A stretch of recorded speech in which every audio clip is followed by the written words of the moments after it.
Bonjour à tous, merci d'être venus assister à notre session. Donc, Hello everybody, thank you for joining us today. Session 4, Climate Change, Take Shelter.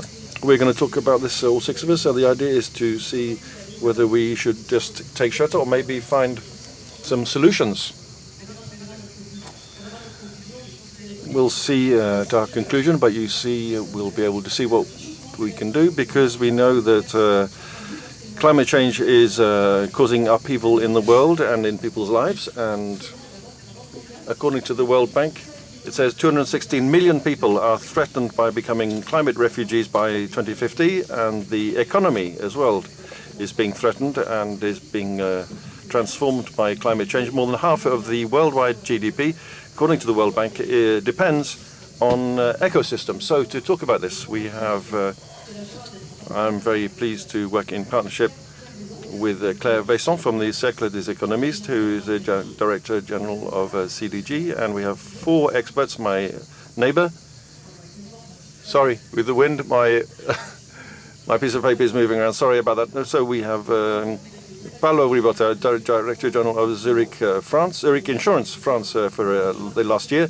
I won't go through your whole career, but you're a distinguished professional practitioner in insurance. You worked at Excel and generally. And next to Paolo, we have MUSAVI from India. It's the first time you've been to France, in Azra. We hope to give you a good impression here in Aix-en-Provence and in France. Azra is an economics professor and a professor in women's studies at the Aligarh Muslim University in India. And she'll be able to help us a great deal, because she's worked a great deal on the dependency of certain Indian communities on forests. I'm summarizing, of course, your work in a few words, but you've worked a great deal on that. So next to Azra, we have Jacques le Pape. You are the president of the board of directors of the Central Reassurance Board, which was founded in 1946. We can say, Jacques, that you are very much a public servant. You've worked on many different positions, the public service in Bercy, financial services. Then we have Romaric LAZERGES. I hope I'm pronouncing your name correctly. Romaric, you are a partner at the Allen Overy law firm in Paris. And within the firm, on the worldwide level, you're responsible for public law within the firm, and also a university lecturer in political science over the last 20 years. Claire, perhaps I'll hand over to you now to give us an introduction to our session. Thank you very much, Anne. My name is Anne de GUIGNÉ, at Le Figaro newspaper. I was going to introduce you, don't worry. So, yes, thank you, Anne. Hello, everybody, and welcome. If you start with the Rencontres Économiques with a title like Climate Change, Take Shelter, we're taking the risk of making everybody feel rather gloomy. So don't worry. The idea of this roundtable is not to deny what is obvious. I'll start by reminding us of where we are at the moment in terms of climate, of course. The idea is to find solutions together. Climate change is here. I think everybody realizes this now. I'll give you a few facts based on the sixth IGPP report was published last year. We have some facts. We've already reached a heating greater than 1 degree compared to the pre-industrial period. We should reach 1.5 degrees by the beginning of the year 2030. So we are on a trajectory today which is going to lead us to an increase in temperature of 2 degrees. So we are in a situation at the moment where the greenhouse gas emissions are slowing down. That's good news. But we don't need them to just slow down. We need them to reduce, to actually start going down. Their rate of increase has started to slow down. We need them to actually go down and to decrease in absolute terms. So the growth in greenhouse gas emissions has slowed down, but we need them to actually go down. The facts are there. Climate change is a reality. So what does this mean? This means several things. This means, first of all, we have average temperatures that are higher. It also means we have extreme climate events, droughts and floods, fires. We can see that everywhere around the world every year. It also means we have a rather heterogeneous phenomenon. If you look at the world map of climate warming, this climate change will not be identical in every region and in every country. The northern hemisphere will be more severely affected than the southern hemisphere. And then within the countries and geographies, this climate warming is very uneven. Some population groups are affected more than others. Those in particular depend on agriculture are more severely impacted than others. Climate change will mean you have entire regions where it will be difficult to grow crops and to live. And the most vulnerable population groups are also affected most. And among those most vulnerable groups, we have to remember that often this is women who will be most severely affected by climate change. So once you've said that, the solution is not for everybody to just take shelter. We have to take action. We have to take action quickly. We don't have much time. And we have to take action in two areas. The first area is adaptation to climate change. Adaptation to climate change means that we need to change our means of production. We have to adapt our agriculture and our fishing techniques and adapt our cities and our infrastructures to a world which will be a world where the temperatures will be higher and where extreme climate events will be more numerous. So this is the first action we can take, and we'll talk about this, I'm sure, during our session. The second type of action is what we call mitigation. Mitigation is a euphemism, really. It means how do we drastically reduce greenhouse gas emissions. You know, the most important thing is that all of the emissions emitted ever since the origin, so each additional emission of greenhouse gases today is added to a stock of greenhouse gas emissions. We have to bring down this stock of greenhouse gas emissions. So every effort is important. How do we reduce the stock of greenhouse gas emissions, greenhouse gases that have been emitted? In this area, we have two solutions. There are two types of solution. First of all, we have to consume less energy. This takes us back to the question of changing our means of production and consumption patterns, everything to do with energy efficiency and energy sufficiency. The other way of working is that we have to make our energies more green. Why do we have to do this? Because they are at the heart of greenhouse gas emissions. We have to make our energies more green. What does this mean? This also means we have to develop all of the zero carbon energies. We're thinking of electrical zero carbon energies, but tomorrow we'll be in a world where we'll have to not only electrify a number of different types of uses and have greener electricity, but we also have to make sure that all of energies are more green. Electricity and also gases.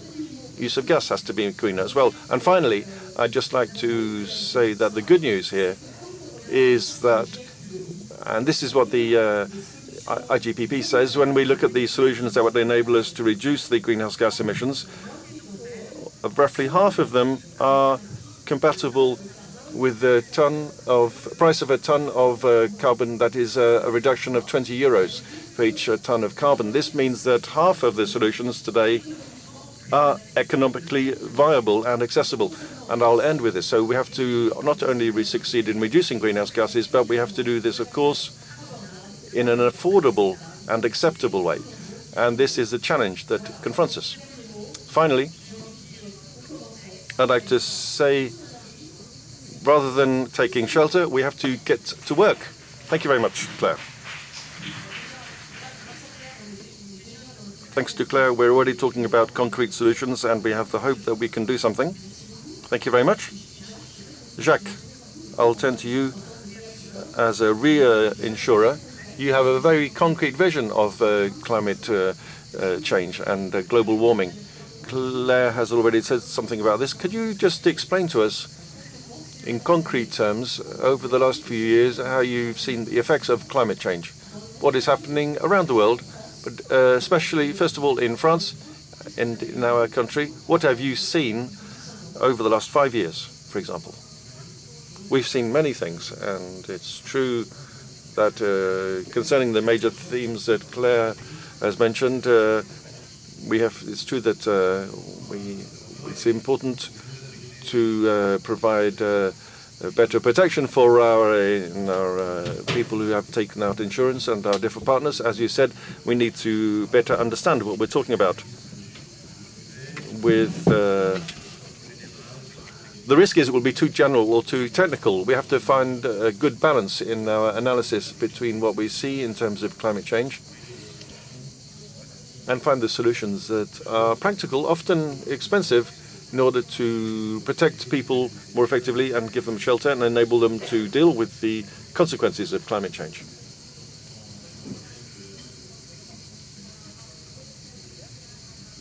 Climate change is part of our daily lives now. Even this week, we saw the Beryl hurricane, which virtually destroyed a Caribbean island. And this is the time of year when the hurricanes normally are not very strong. And so we can see, if we look at things from a more scientific point of view, we can see that we have phenomena that are less and less predictable and more violent. So this is important to the world of insurance, and that's where we can help. So to answer your question, in France, what are we seeing? In France specifically, we're seeing more storms, we're seeing more flooding caused by the storms, and we are seeing the economic impacts of drought, whether it's for agriculture or for the daily lives of French citizens, and also consequences for the structure of housing. If you look at the winter rainfall and the greater droughts in the summer, we can see that in some regions where there is a clay soil, we are seeing more and more problems. So the question of reinsurance and climate change is exactly situated here. We have more droughts and more consequences for people and more requests for compensation, and we have floods, which have always existed. Our fund was created, the Fund for Natural Disasters was created 40 years ago to compensate victims of the Saône floods in Lyon. So this has always been one of our main activities. And of course, our activities have increased as time has gone by. So we have very concrete phenomena affecting the daily lives of French people. And for this, we have put in place this natural disaster fund, which everybody's familiar with, because unfortunately is becoming more and more well known. And this just demonstrates the impact of climate change on people's lives.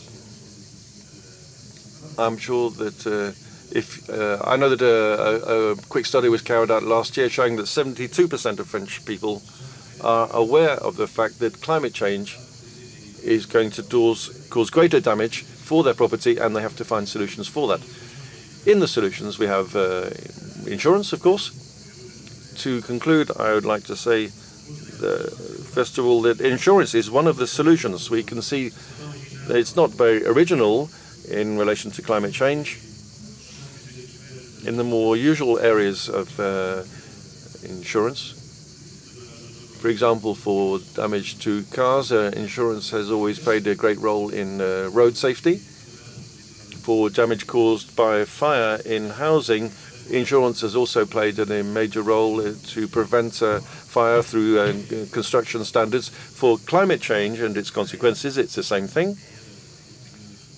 The insurance companies, I'm sure my colleague here from Zurich Insurance will say more about this. We can also play a very important role to have an influence on the construction standards and norms, and to help local authorities to limit the impacts of flooding and drought on their citizens, because climate change is a reality and we have to find the right solutions. Thank you very much, Jacques.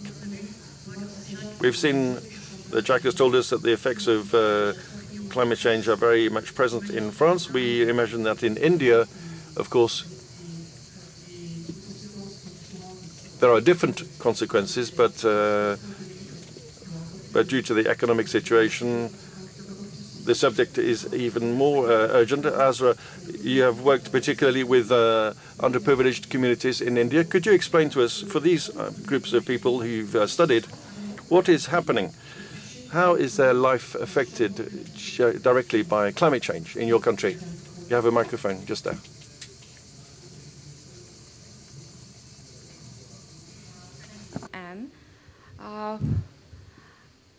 as far as marginalized communities are concerned, I think Claire had said that the impact of climate change is felt differently by different people. And India being one of those countries which is developing, and we have a large population which is marginalized. And these are not just poor, but they also come from communities which are socially considered to be lower in hierarchy, because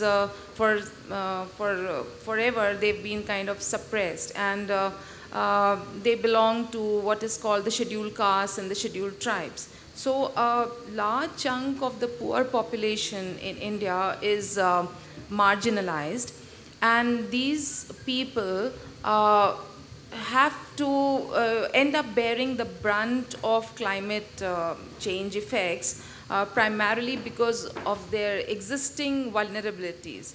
So, which are basically in terms of their low educational levels or literacy levels, low skill set, very poor assets, and also their low socioeconomic status.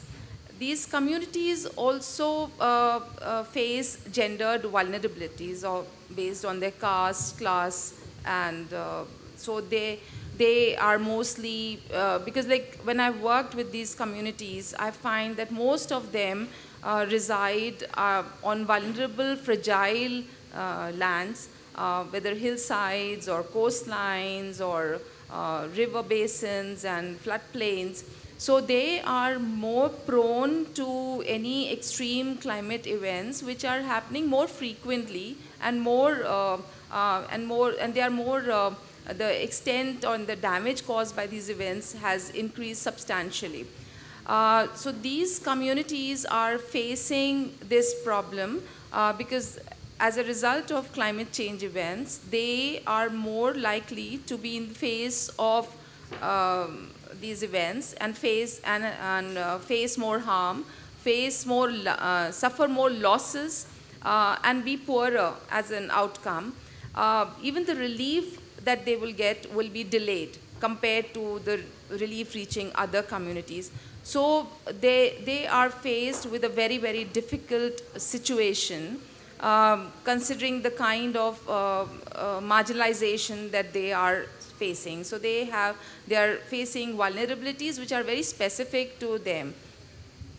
Moreover, because of because of heat waves, what we are seeing is lowering of labor productivity as well as agricultural productivity and other natural resources productivity, which is causing a further impact in terms of loss of livelihoods for these communities.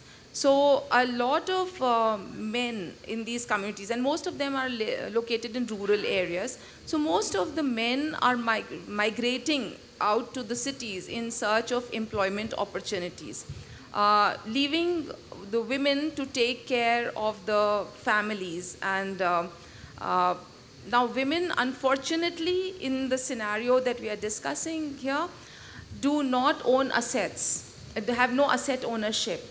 And as a result, their condition is very precarious in these communities. And so now these women, and also educational level is very poor. It's poorer for women than for men. And these women are now faced with the issue of, or with the responsibility of providing care to the families and taking care of the livelihoods. So the societal norms are such that women are the caregivers and primary resource collectors in the rural societies. And in the absence of men, they bear the increased burden of also managing the livelihood for the family. Women on an average spend about 4 to 8 hours a day fetching water for the families and collecting firewood and other essential resources for the family's livelihood, and also working in agriculture wherever they can.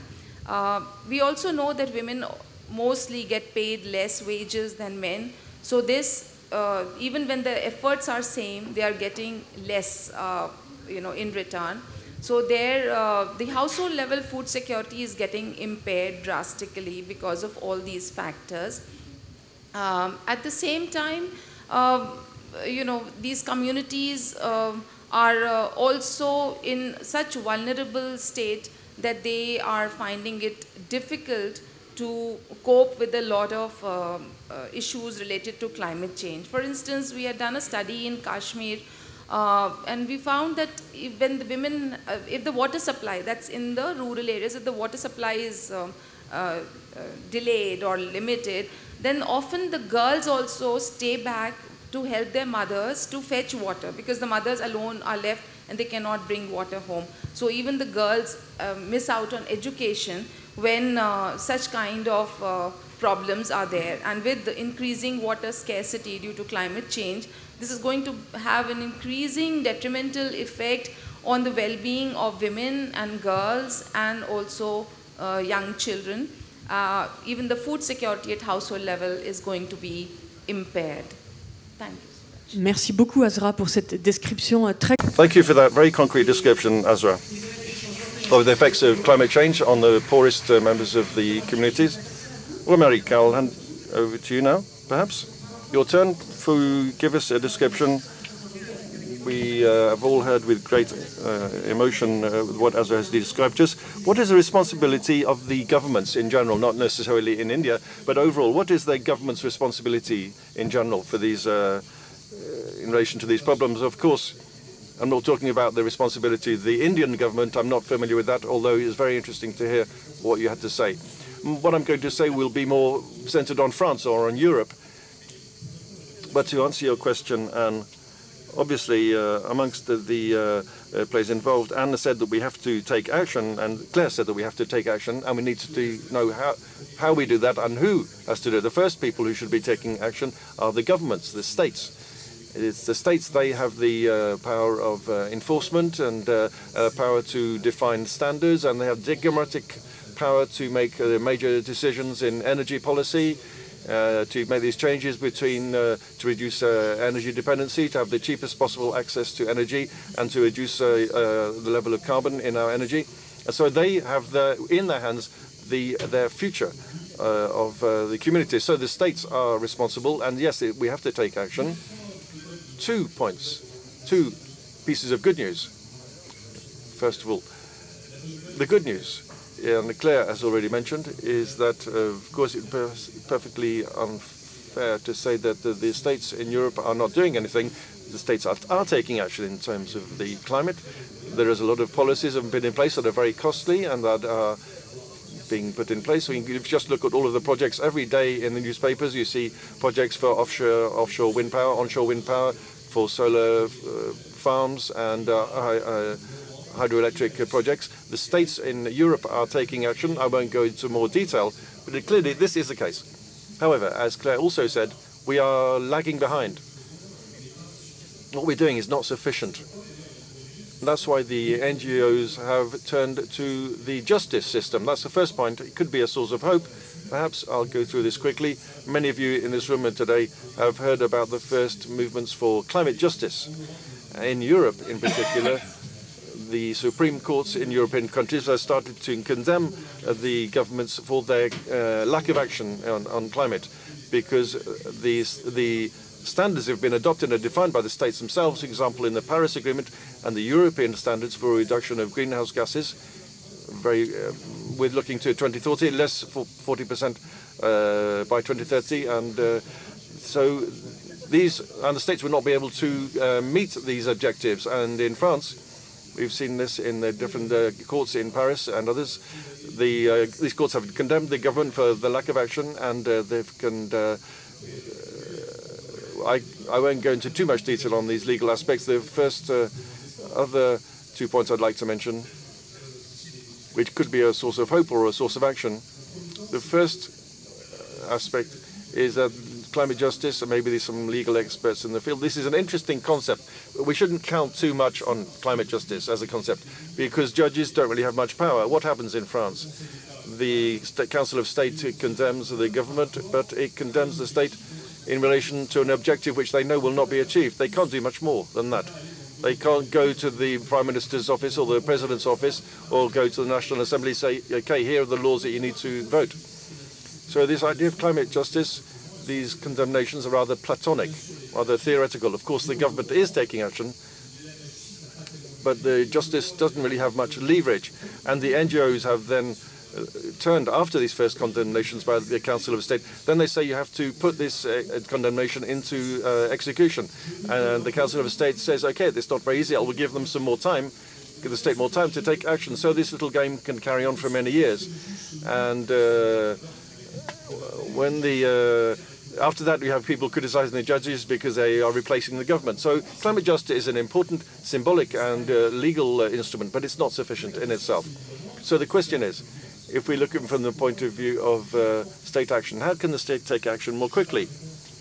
I don't have an obvious answer, of course, but just to end what I have to say, I'd like to take the example, which is quite a technical example, which I believe we could talk about, which I think is shows a form of preference in the short term, a form of lack of systematic consideration of climate change within the governments when concrete decisions are taken above and beyond the policies that are put in place and the billions of euros that are spent. Let me take the example. This is an example I'm working on, and I recommend a number of renewable energy producers receiving my advice at the moment. These are contracts for additional remuneration. What are these contracts? I'd like to try and keep it as simple as possible. These contracts consist in saying, as they've been assigned in the last few years, the state has said to energy producers, you're going to produce renewable energy. I'm going to set a floating tariff, which we'll call the reference tariff. If you sell electricity at a lower price, I will subsidize you. But if you are able to sell electricity at a higher price, and there's a reference price, then you have to refund the public aid, public subsidy. Up to then it's fine. Then the state also added, and if once you've refunded me, you continue to receive income, then you'll be able to keep that income. That's very important because the private investors have been able to include this money in their business plans and in their future investments. So what has happened when we had the energy crisis that began? The level of the electricity tariffs began to increase on the markets, and so the renewable energy producers, first of all, were able to refund the public aid they'd received from the government, and then in a second stage, they began to benefit from market income. And the state said, this is a shame, this money is available. It's not really legitimate for private investors to receive this money. I'm going to take this money for myself. And so a law was enacted, and they modified the initial contracts, and they decided that the energy producers would only be able to receive the income from the floating tariff. This led to a number of difficulties because a number of energy producers were counting on this additional money and had anticipated it in their business plan. What does it illustrate? This shows that when this law was enacted, when you look at the impact study for this law, there isn't a single word about the potential taking into account of the impact on climate change and of the income of the energy producers. There's a few words about the investment by the state and the possible other positive aspects, but there's not a few words about the potential negative effects on the development of renewable energy sector. So you can debate about the well-foundedness of the action, and this is what I'm talking about, the preference for short-term action and looking at the long term. So we'll stay with our hopes. There are progress is possible. Thank you. The example was really interesting. Paolo, you haven't taken the floor yet, and I think we will remain in your professional sphere, insurance, because of course insurance companies have a very important role to play to a company, and if possible more than a company, help in climate change issues. So Jacques said a few words on this, but could you tell us or explain very concretely what is the role of the insurance sector faced with this phenomenon, how you can contribute to find solutions? Well, thank you. When you look at the setting, to adopt an angle that's quite different, it's clear that the sectors, the insurance sector and reassurance sector, first of all, can have an important role when it comes to investments. The insurance sector invests in the long term, and so we have massive amounts of money that we need to manage. The first thing is we could reorient the mass of these investments towards assets that are going in the right direction, that is a positive direction when it comes to climate change. And it's a role that we sometimes forget that insurance companies have to take, because we manage a lot of money. Another important aspect is that beyond the role of the state government, that was well described, I think there's an essential role in the economy, and that is the role played by enterprises. Businesses do a series of investment, and the role of insurers, not only for companies but also for the communities, the role of insurers is aimed at supplying its know-how and providing its know-how so that companies, communities can use them. So we have data. We have data available. Data sets that are important, and if we complete this data with scientific data, we could help communities and enterprises to anticipate the impacts of climate change. So we're not there to fight against them, but to anticipate the effects of the climate change. And when you say anticipate, it's not for the sake of anticipating. It's anticipating so that we can provide a series of tools to better adapt and to place enterprises in a position where they can adapt their processes, their ways of working, their technologies, so that they go in the right direction in reducing carbon footprint and CO2 emissions. And this applies to communities also. Anticipation, adaptation are going in the right direction. They are the essential elements when it comes to increased resilience, the resilience of enterprises or the resilience of infrastructures, or even the resilience of communities. So I think that the role of insurance companies is in all the processes, it's really a question of investment. Don't always remember that enterprises, along with the state, have the most important role. They are the people who have the money. They do investments in billions of euros, or hundreds of millions of euros, what have you. I think that if we can, with our own skills and competencies and know-how, if we accompany businesses and government in the anticipation, I think that's essential. For those who attended the meetings last year, it was really hot. This year it's a bit better. I had our prevention engineers do a study to know what Aix-en-Provence would be like 20 years from now, by 2050, let's say. Could we still hold meetings like this in Aix-en-Provence? In the last 25 years, Aix-en-Provence is an average. In Parc Jourdan, where we are today, we had an average, and you all know the rules of the averages, but we had 13 days of temperatures over 35 degrees. And according to the hypothesis that we adopt of IPCC with a 2% increase, we see that by 2050, which is tomorrow, it will be the double of number of days with extreme heat. And if we go from 2.5 to the worst scenario, it'll be 3 times more days over 35 degrees. So these are concrete effects. What does that mean? To be able to anticipate, to know what's going to happen in the future. This helps companies in their investment choices to better understand where they should place their money, not only technologically speaking, but as far as geographical locations. And it's the same thing. We also have a societal role in the insurance sector. Some are more involved than others. We are responsible in the support of communities, whether they are urban or rural communities. And as the company I belong to is really committed with it as non-profit, but I will talk about what we did with the city of Madrid. The city of Madrid came to us saying there's a real need. It's a city, Madrid, that has heat waves that are very serious, and we need to better understand what by 2050 will be the situation, how the city can be more resilient, how our schools can welcome children.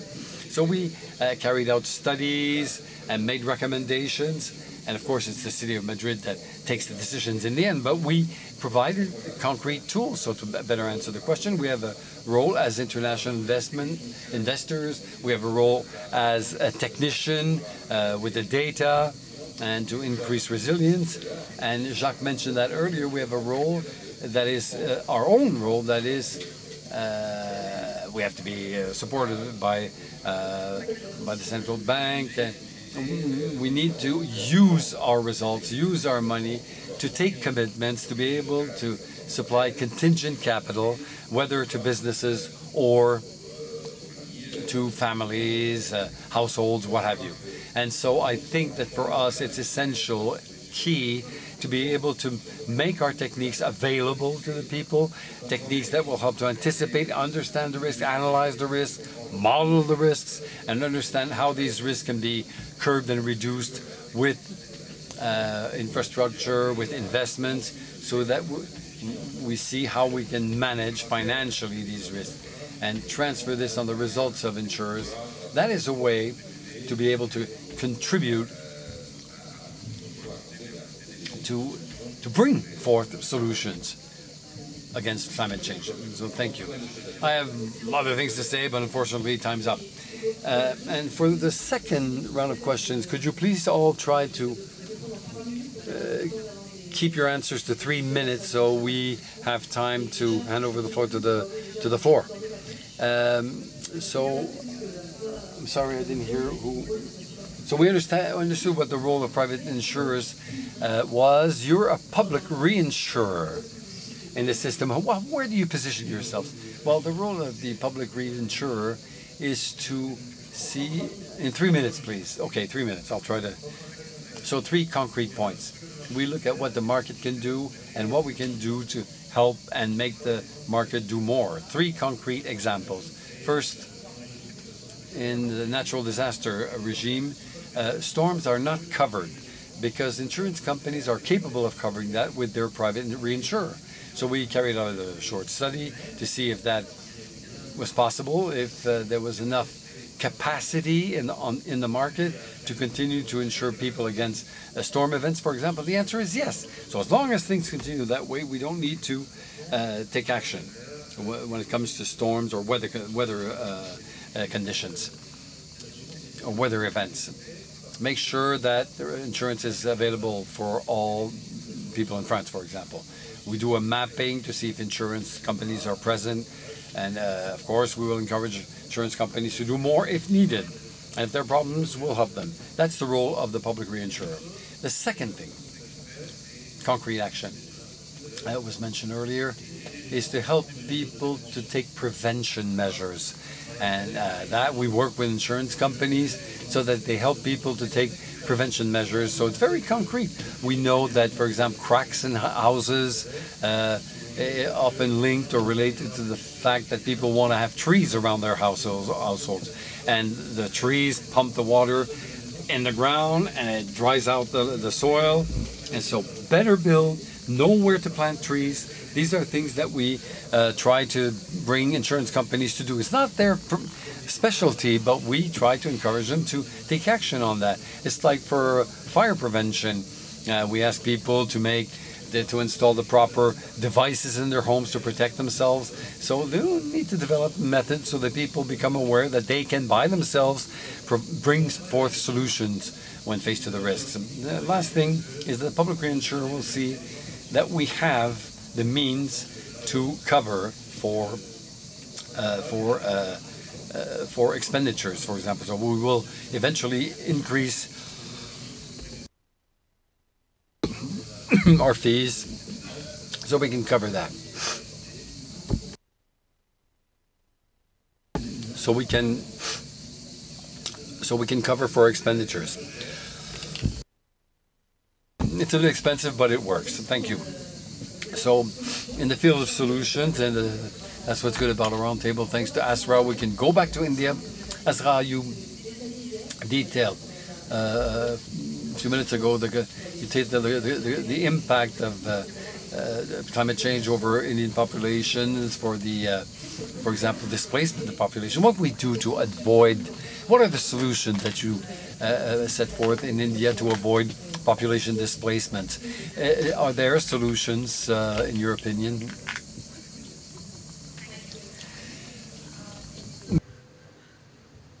So, as I had said earlier also, it's a country with a a large chunk of its population which is marginalized.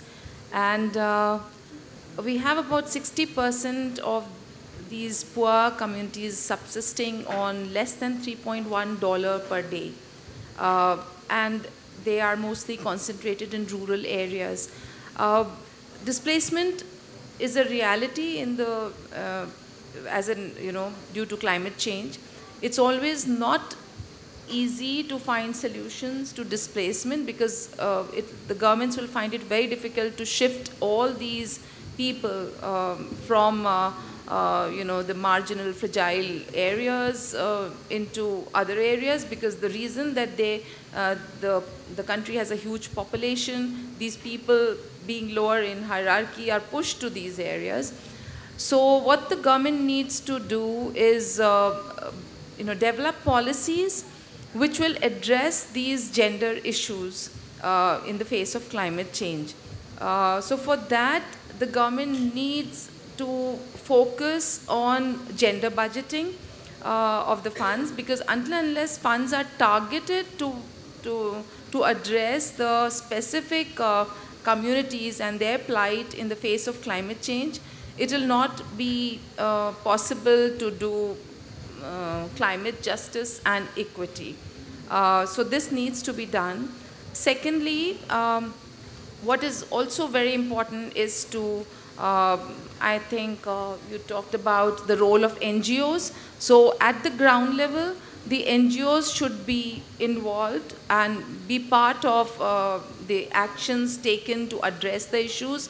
At the same time, it's also very important to take the stakeholders on board when making policies, because mostly what we see, policies are made on top, and so they are really not effective until unless somebody who's being affected by those by the climate change events is not part of the policy making body. Their concerns are never going to be heard.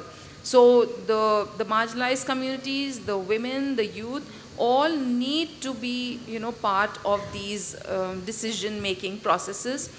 Moreover, as I said, that these communities are very poor, illiterate, and also are marginalized. So their representation is also not there, and their voice is also not heard. So the government needs to empower them enough, and the women in the communities, so that their concerns, they can represent their concerns and they can raise their concerns adequately.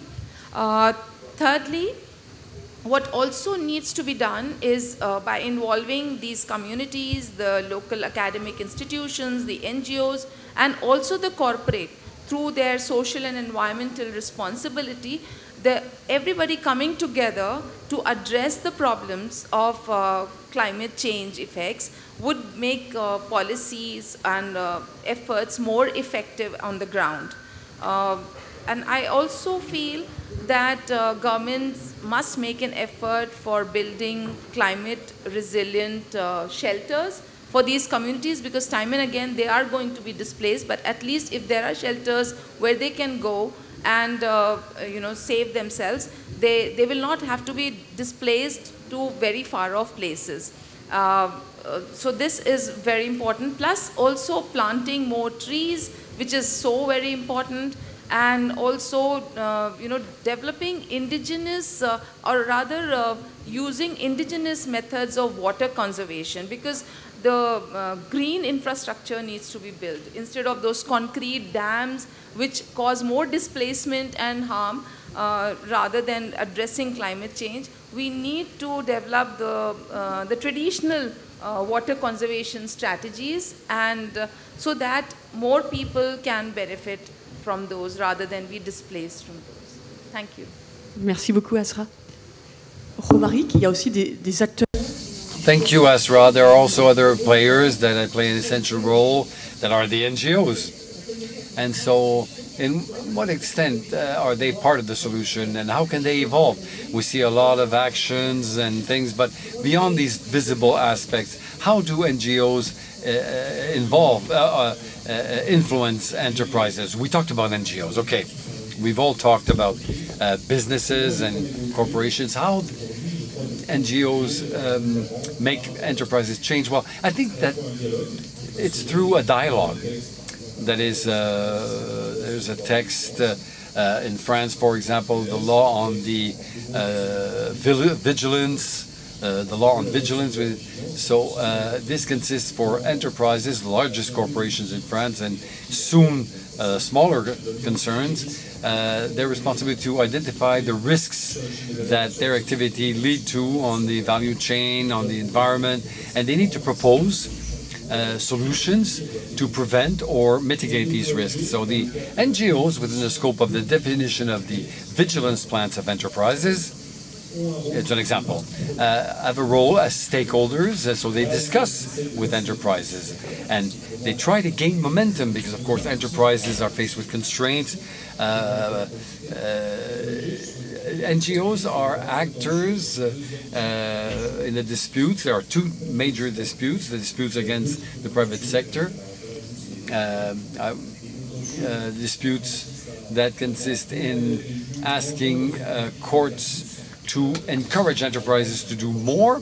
There's a dispute today with a certain number of enterprises in the energy sector or against major French banks because some NGOs consider that their activity is not compatible with the Paris agreements, for example. So there are disputes also that are on the deforestation, for example. So these are disputes that apply a pressure on enterprises. For the moment, there are no real results, but at least they help to address very complex issues.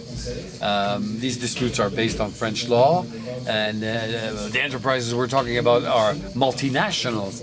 And for example, for a major energy company, they will develop new gas projects on the basis of energy choices in other countries. So that's a problem, you know, it's extraterritoriality. How can a French judge take a stand to impose on the basis of a French law to apply it to a French company acting in another country?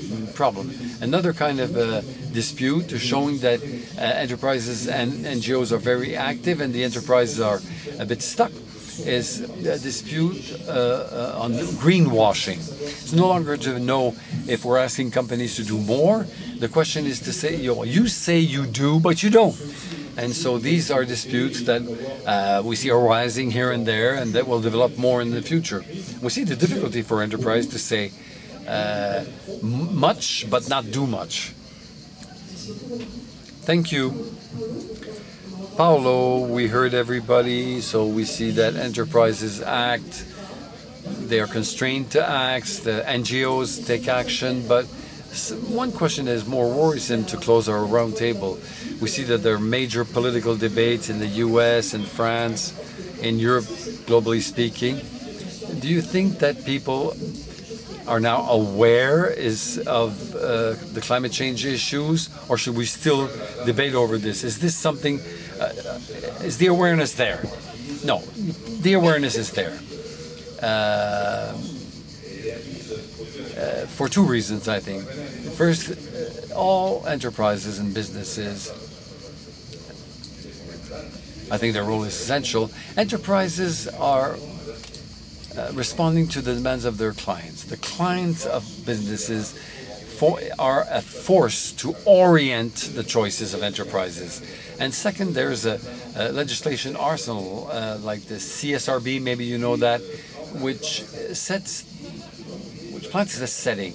All enterprises need to have a double materiality approach. How climate change impact the company itself, its capacity, its resilience, and secondly, how the enterprise and what the enterprise does has an impact on its environment. So we see clearly this double materiality has moved things, changed things when it comes to take action. And there are two consequences.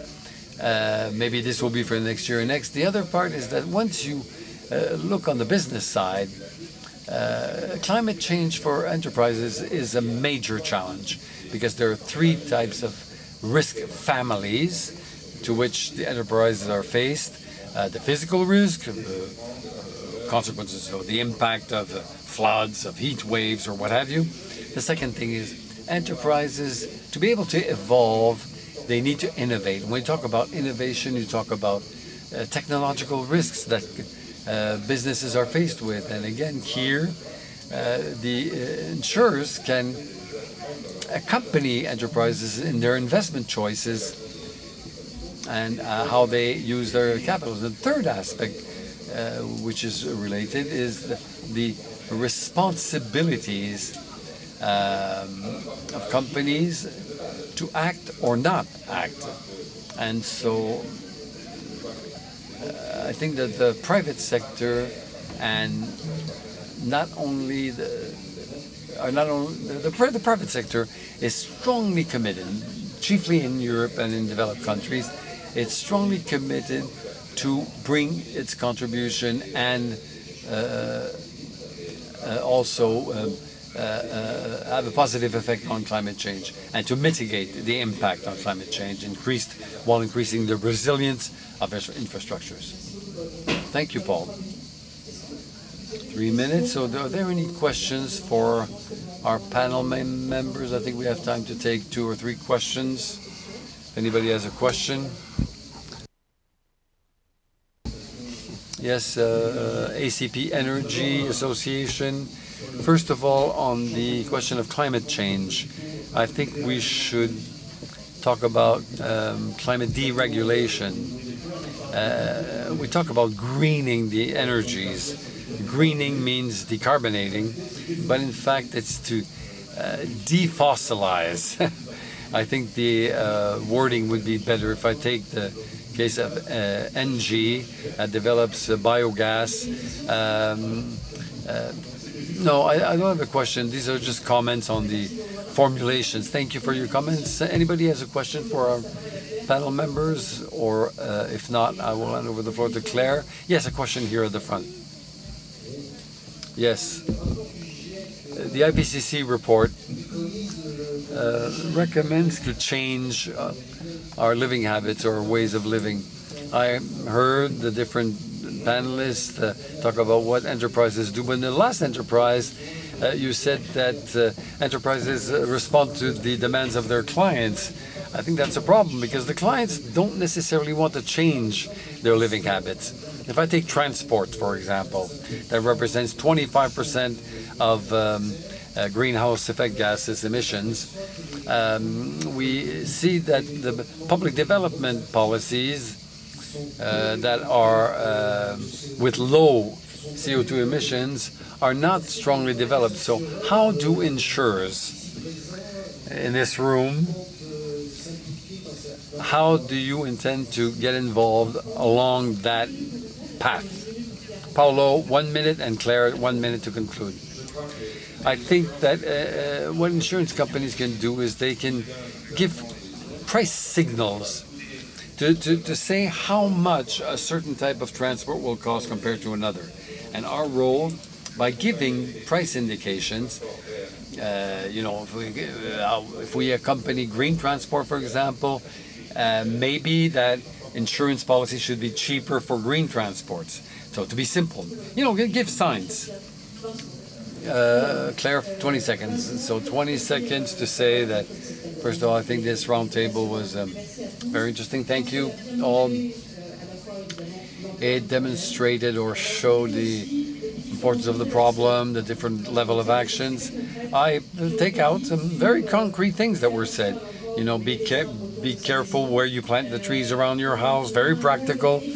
The obvious role played by communities, and of course the role of states, of enterprises, and the role of financing in all this. So we could have discussed many other things. It's the first roundtable, there'll be others. I would like to conclude with one idea maybe, is that the fight against climate change, it's not a luxury for 2 reasons.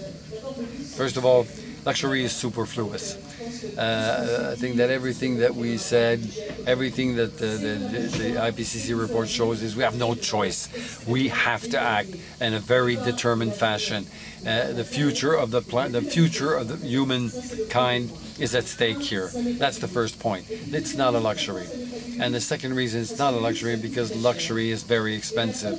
And the good news that when it comes to talk about fighting against climate change is that yes, we will need investment, short-term investment. This is shown by other studies. We have to change cars, we have to invest in new production means, but the good news is that once we will have addressed the medium term, we'll be in a better shape, more independent from fossil fuels, more sovereign, and in a situation where there can be more growth and more employment in an economy that is decarbonated and defossilized. So I think this is a message of hope on which I'd like to conclude. I'd like to thank all our keynote speakers here around this panel.